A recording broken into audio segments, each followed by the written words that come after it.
My definition of the word emotions would be life movements held as energy, movements of life held as energy in the body. And so the very fact that it's called an emotion meaning an energy that's moving, if I hold my emotions and I don't feel them and I don't release them, they're going to still move. They'll come out as chronic fatigue, breast cancer, road rage, you know. Emotions inherently move.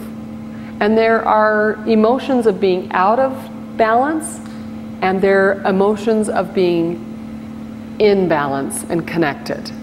And the emotions of being in balance and connected feel so good, they kind of venture out into the ecstatic, excitement, joy, you know, ineffableness, meaning I don't even have words, it was so great.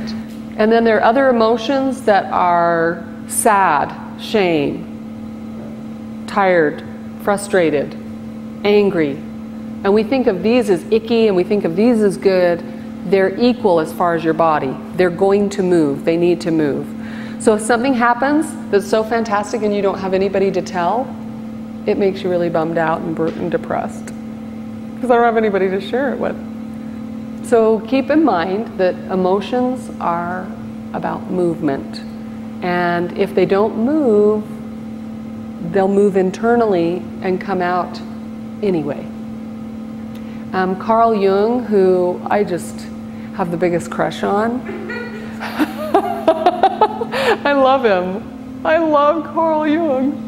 He's the one that kind of studied symbols and mandalas, so the chakra mandalas and things, and brought in the conversation of the subconscious effect and the collective consciousness, and so very yogic, okay? But he said what lies hidden in our subconscious comes to us as fate. What lies hidden in our subconscious comes to us as fate. So if I don't act it out, if I don't talk it out or work it out or yoga it out, I will act it out in other behaviors. So the truth is out there to see. It's just, do I have the consciousness? Am I evolved enough to have the conversation that I recognize it? The quantum practice is about diving into Yoga Nidra. So working with Yoga Nidra is incredibly restorative for the body, because what starts to happen there is we move more into our dharmic self. And in the act of moving through, which is not an act, it's in the event of moving through into the dharmic self, the karmas start to dissipate. And so a karma would be, I was bullied in school. You know, I wasn't, but a karma would be, I'm always bullied. I'm always bullied. No matter where I go, people are bullying me. That's a karmic. It's like, I don't know what I've done to deserve it. It seems like it's just my karma. That would be a negative karma. Why I attract people that bully is something called a sanskara. It's that underpinning of the karma. What is it? What is it in me? And the sanskaras are faint impressions upon impressions. Yoga and Yoga Nidra, especially during Shavasana after a great practice, dissipates that. Quantum is about getting into conversation with the essential aspect of who you are. So who you were before you came here, who you'll be long after this experience. So when we work with quantum, we are dialoguing. We have the thinking mind up here that's driving to get us here, that's scheduling us, that's taking care of all this stuff, that's answering questions and going to the potty and doing all this other stuff. We have the subconscious mind. 80% of what affects our decisions in our life come from that subconscious mind, at least 80. So there's the iceberg here that we see, but underneath it is this huge thing with its own little ecosystem. Like, let's say I'm going to drive from here to Salt Lake, and I get in my car, and a half hour later I'm to the point of the mountain, and I cannot remember. I can't remember American Fork, I can't remember Lehigh, I can't remember the way passing some, and I'm like, whoa, where have I been? I've been totally checked out. I've been in some other reality outside of time. And that in the mental health arena is called dissociation. So it can happen very simply, just like that. When the body is overwhelmed, the mind uses that as a protection. So you don't have to go, I feel it in my hip, I feel it in my hip, I feel it in my hip, ow, ow, ow, ow, ow, ow, ow, ow, you know, and have to stop so you can't ever get to Salt Lake. So the mind does this as a way, as a coping mechanism to help us cope. But when we as a culture don't teach people how to check in, then they just use it to check out. And so what happens is, it's like one of those little kitchen doors with a circle window in it. You push in one side and you push out the other side. If I try to go out the door that everybody's gone in this way, it's really hard. It feels like it doesn't go that way at first.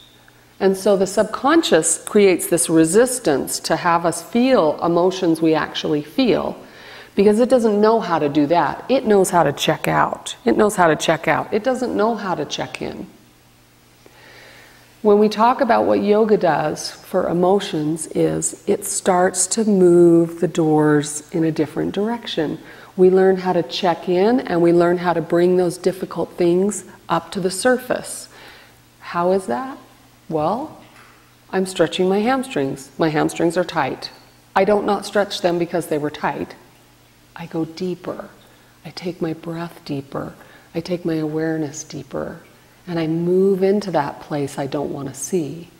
And so that's one of the beautiful things about yoga, is it helps you start to move the doors a different way. You learn to check in and you learn to bring in some of that stuff that you wouldn't normally be looking at if I was just, you know, out doing the shoveling snow. Okay? Instead of sitting by my fire inside, letting the snow just build up, and I'm just going deep into this other stuff. Okay. We've talked about two things. We've talked about your thinking mind and we've talked about your subconscious mind. Once we get into the subconscious mind, it is what knows all of what we're feeling all the time. It's what knows it all. It sees it all. As I look around this room, my brain, my visual cortex, which is right back here, is taking in a huge astronomical amount. I don't know the technical amount, but it's something like 2 million or 2 billion or whatever bits of information per second. But for me, I'm only aware of about 2,000 of those bits that are coming in through here, that are being processed back here. There's more going on in this room than any of us have the ability to see. We see only about 2,000 of what's happening, 2,000 bits of information of what's happening to us all around here. So there's past, there's present, there's future, there's potentials, there's all this other stuff going on, but I can't see any of those or be aware of those because my thinking mind is thinking, ooh, I gotta mop this floor, or I've gotta do something over there, I'm rubbing oil on my head, you know? So the thinking mind is attending to all of this stuff. The subconscious mind is taking it all in, and your essential self, the deeper aspect of who you are, has been there, done that. So it knows, beginning from end. It's the part of us that's connected, that cannot be separated, that is intact no matter what. But really that concept of becoming one with is the essential self. It's the essence of who we are. The essence of who you are cannot be harmed. The essence of who we are is always intact. It is always connected. And it always recognizes its truth. When you start to learn to meditate, you start to approach the idea of being able to move into Yoga Nidra. And Yoga Nidra is not something that you can make happen. Yoga Nidra is something that is there when we let go of all the extemporaneous, all the unnecessary, all the chatter. And we have a really deep, deep yoga practice. And it sometimes will often happen in Shavasana, where they go into Shavasana and then suddenly it's like, you drop down to this unusual place. And what happens is, and it's sort of like you get this beautiful, expansive energy to your being. And what you've done is you've dropped into your essential self. The quantum training is where we teach you how to facilitate that in people. As a facilitator, as the guide who's letting yoga move through me and facilitating it, guiding you, I will sit and meditate, and I drop myself back off my ego, off my thought, just into this really beautifully neutral, open place. When someone starts to meditate and other people are just looking at someone meditating that are out there in the culture, they'll look at someone and say, they're crazy, that's nuts. Because it looks like they're checking out. It looks like they're checking out of what the cultural accepted behavior is. So people who've experienced trauma can kind of go there. Only in trauma, you tend to zone out, but you understand the concept of the zone, okay? So when you heal that trauma, you know, when you heal that and you work on in moving through a yoga practice and things, instead of zoning out, which the mental health arena would call dissociation, the difference between zoning out because of trauma and zoning in is meditation, is your awareness, is it's not a defense to separate you, it's an inclusion to connect you. And so when we do private quantum sessions, I take a client through that. In the quantum, we learn to relax the thinking mind. I'm there as a facilitator, or someone who's been through the certification is facilitating. My client is just laying in a relaxed position. And we learn to drop back off the thinking mind. And we learn to communicate using signaling with the subconscious mind.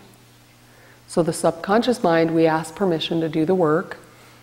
And if it says yes, we continue. If it says no, we ask what would make it safe until we reach a point that we can do the work. And we ask the subconscious mind if there's an energy that's ready to release. And if the yes finger goes up, which it always does, because there's always an emotion to release, we have a protocol for how to release that emotion using yoga nidra and a meditation together. So I learned how to facilitate them to be able to relax in a meditative state. So I'm really there just holding a beautiful vortex of energy of truth and witness. And once we release that energy, we quantify it from a 10 to a 0 and release it until it goes all the way to 0. And then we ask permission to know from the essential self what the real truth is. And now that the energy is released, that truth is just there. And to give you an example, I was working with a client who the energy held in the body was called shame. And so we talk about releasing the energy we call shame. And we call it shame, we call it anger, we call it, but it's all energy. It's all just emotion. And as it dropped down to 0, I asked permission for the essential self, her essential self. And I'm in my essential self, because we're both in yoga nidra, to tell us what's going on. And I heard the words, "Who told thee thou wast naked?" That's what I heard. Like, woo, that was good. Whoever said that, the essential self. And she heard, "It's not mine. Shame cannot be mine. I cannot, shame doesn't come from me. There's no such thing. It does not come from me. It has to be put upon me by somebody else." And so my phrase of "who told thee thou wast naked" goes back to the Bible, the archetypal story of Adam and Eve. And Eve took the apple and then talked Adam into, waking up. And then they realize they're naked because the serpent or Satan or the adversary said, "Look, you're naked. You're not good enough as you are. Adjust something." And so when God shows up and sees a barrier between him and them in the form of a fig leaf, he said, "Who told you you're naked? It didn't come from me." And that is one of this big major archetypal story that's out there that is life-changing if you see it in the correct light. But once we got the essence, then that truth is just there. And because we're both in the same vein, it's telepath, it's holographic, meaning I can see everything she sees and she can see everything I see. But because we're two different physical people, it comes through different filters. So mine was, "Who told me thou wast naked?" and hers was, "Shame's not mine." Because the essential truth is just there. And so when we do private quantum sessions, I take a client through that. And yogis are great at it. If ever that protocol speaks to you and you want to do private meditation sessions with clients, do the quantum training, because that's some of the conversation that we learn how to do that, and we learn how to drop deep into the space of yoga nidra.